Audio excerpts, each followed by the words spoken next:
Hi all, welcome back to my channel. ഞാൻ ഇന്നിപ്പോൾ വന്നിട്ടുള്ളത് ഒരു അടിപൊളി പുഡിങ്ങിൻ്റെ റെസിപ്പിയുമായിട്ടാണ്.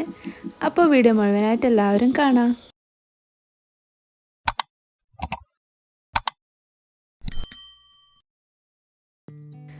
മാങ്ങയൊക്കെ ഉണ്ടെങ്കിൽ ഇപ്പോൾ തന്നെ തയ്യാറാക്കാൻ പറ്റിയ ഒരു അടിപൊളി മാംഗോ പുഡിങ്ങിൻ്റെ റെസിപ്പിയുമായിട്ടാണ് വന്നിട്ടുള്ളത്. അപ്പോൾ വീഡിയോ മുഴുവനായിട്ട് കാണാൻ കണ്ടിട്ട് ഇഷ്ടമാകുന്നുണ്ടെങ്കിൽ സബ്സ്ക്രൈബ് ചെയ്യാനും ലൈക്ക് ചെയ്യാനും ഷെയർ ചെയ്യാനും ഒന്നും മറക്കരുത്.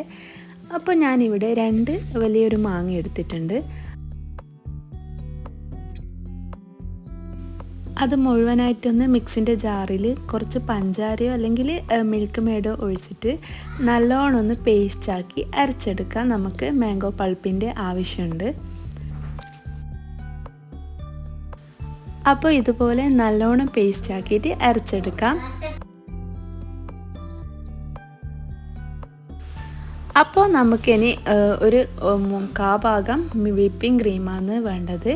അപ്പോൾ അതിലേക്ക് കണ്ടൻസ്ഡ് മിൽക്കോ അല്ലെങ്കിൽ പഞ്ചസാരയോ ചേർത്തിട്ട് നല്ലോണം ഒന്ന് ബീറ്റാക്കി എടുക്കാം. കേക്കിൻ്റെ അത്ര സ്റ്റിഫാകേണ്ട ആവശ്യമില്ല. പുഡിങ്ങിനൊക്കെ തയ്യാറാക്കുന്നില്ലേ, അതുപോലെ ആക്കിയാൽ മതി. ഇനി അതിലേക്ക് നമുക്ക് മാംഗോൻ്റെ ഫ്ലേവറിനനുസരിച്ചിട്ട് മാംഗോ പൾപ്പ് അതിലേക്ക് ഒഴിച്ചു കൊടുത്തിട്ട് നല്ലോണം ഒന്ന് മിക്സാക്കി എടുക്കാം. അപ്പോൾ ചെറിയ ചേരുവകൾ കൊണ്ട് വേഗത്തിൽ തയ്യാറാക്കാൻ പറ്റിയ ഒരു അടിപൊളി ടേസ്റ്റി ആയിട്ടുള്ള പുഡിങ്ങാണ്. ഇനി നമുക്ക് ബ്രെഡ് സോക്കാക്കാൻ വേണ്ടിയിട്ട് കുറച്ച് പാലെടുക്കണം. പാലിലേക്ക് പഞ്ചസാരയും അല്ലെങ്കിൽ കണ്ടൻസ്ഡ് മിൽക്കോ മധുരത്തിന് വേണ്ടിയിട്ട് ചേർത്ത് കൊടുക്കാം. എന്നിട്ട് ഒന്ന് തിളപ്പിച്ചെടുക്കാം. അപ്പോൾ തിളച്ച് വരുമ്പോഴത്തേക്കും നമുക്ക് നമ്മൾ നേരത്തെ തയ്യാറാക്കി വെച്ച മാംഗോ പൾപ്പിൽ നിന്ന് കുറച്ച് അതിലേക്ക് ഒന്ന് ഇട്ട് കൊടുത്തിട്ട് ഇളക്കിയെടുക്കാം. അപ്പോൾ പാലിൻ്റെ അളവ് ഞാൻ പറയുന്നില്ല, നിങ്ങൾ എത്ര റൊട്ടി പീസ് എടുത്തിട്ടാണ് പുഡിങ് തയ്യാറാക്കുന്നത് അതനുസരിച്ചിട്ട് വേണം പാല്. അപ്പോൾ അത് നല്ലോണം സോക്കാവാൻ വേണ്ടി കുറച്ച് പാല് വേണം എന്തായാലും. എല്ലാം കൂടി ഒന്ന് നല്ലോണം മിക്സാക്കിയിട്ട് ഒന്ന് തിളപ്പിച്ചെടുക്കുകയേ ചെയ്യണ്ടു. ഇനി ബ്രെഡിൻ്റെ സൈഡൊക്കെ ഒന്ന് ബ്രൗൺ പാർട്ടൊക്കെ ഒന്ന് കട്ട് ചെയ്തെടുക്കാം. ഇതുണ്ടായാൽ കാണുമ്പോൾ ഒന്നും കുഴപ്പമൊന്നുമില്ല, പക്ഷെ കഴിക്കുമ്പോൾ കുറച്ചൊരു ടേസ്റ്റ് ഒരു മാറ്റം ഉണ്ടാവും. എന്ന് വെച്ചാൽ കുറച്ച് കട്ടിയായതുകൊണ്ട് തന്നെ കടിക്കുമ്പം തിരിയും ബ്രെഡാണെന്ന്. നമുക്ക് അരുവല്ലൊന്ന് ജസ്റ്റ് ചെറുങ്ങനെ ഒന്ന് കട്ടാക്കി എടുക്കാം. ഇതുപോലെ പുഡിംഗ് ട്രേയിലേക്കൊന്ന് എല്ലാ റൊട്ടിയും കൂടി ഒന്ന് പീസ് സെറ്റാക്കി കൊടുക്കുക ചെയ്യേണ്ടത്. റെക്റ്റാങ്കിൾ ഷേപ്പുള്ള ട്രേ എടുക്കുന്നതായിരിക്കും നല്ലത്. എന്നാൽ ബ്രെഡ് വെക്കുമ്പോൾ കുറച്ചും കൂടി എളുപ്പമായിരിക്കും. അല്ലെങ്കിൽ ഇതുപോലെ ഇങ്ങനെ പീസൊക്കെ സൈഡിലൊക്കെ വെച്ച് കൊടുത്തിട്ട് ഇതൊന്ന് റെഡിയാക്കി എടുക്കേണ്ടി വരും. ഇനി റൊട്ടിൻ്റെ മുകളിലേക്കായിട്ട് നമ്മൾ നേരത്തെ തയ്യാറാക്കി വെച്ച ആ പാല് കുറച്ചായിട്ട് ഒന്ന് ഒഴിച്ചു കൊടുക്കാം. അപ്പോൾ നല്ലോണം ബ്രെഡൊക്കെ ഒന്ന് സോക്കാവുന്ന വിധത്തിൽ എല്ലാ ഭാഗത്തേക്കുമായിട്ട് ആ മിൽക്കൊന്ന് ഒഴിച്ചു കൊടുക്കുകയാണ് ചെയ്യേണ്ടത്.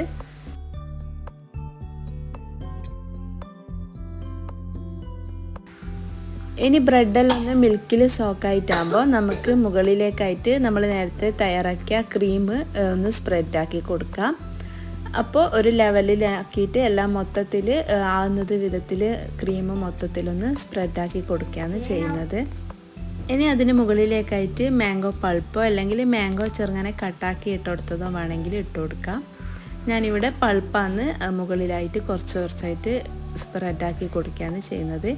ഇനി നമ്മൾ നേരത്തെ തയ്യാറാക്കിയ പോലെ തന്നെ ആദ്യം ഒന്നും കൂടി ബ്രെഡ് ഒന്ന് വെക്കുന്നുണ്ട്. എന്നിട്ട് അതിന് മുകളിലേക്കായിട്ട് നമ്മൾ നേരത്തെ ആ പാലിൻ്റെ മിക്സും കൂടി ഒഴിച്ചു കൊടുക്കാം.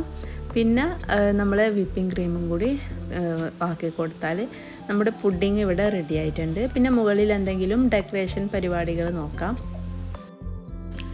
അപ്പോൾ ഇത്രയേ ഉള്ളൂ, നമ്മുടെ ഈസി ആൻഡ് ടേസ്റ്റി ആയിട്ടുള്ള മാംഗോ പുഡിങ് ഇവിടെ റെഡി ആയിട്ടുണ്ട്.